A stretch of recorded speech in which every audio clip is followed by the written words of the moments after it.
Hello everyone, in this video I'm going to walk you through how to change Facebook username. So if you want to change your Facebook username, here's a simple guide on how to do that. So the first thing you have to do is open your Facebook app on your phone. Once you open it, then you tap on the menu icon, then from there you tap on the gear icon as well. Then you're gonna have to click on the see more in account center. Once you do that, then click on the profile, then click on the profile name right in front, then you tap on the username. Then from here you can simply customize your username.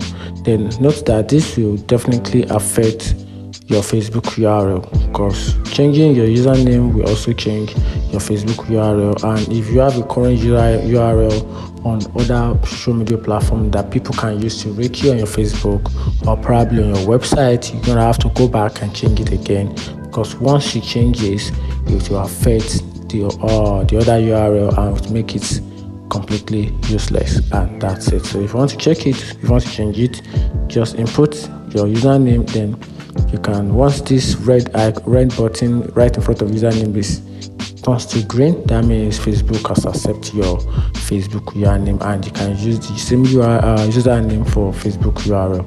And that's it. Find this video helpful, turn on the notification button and follow for more. Thank you.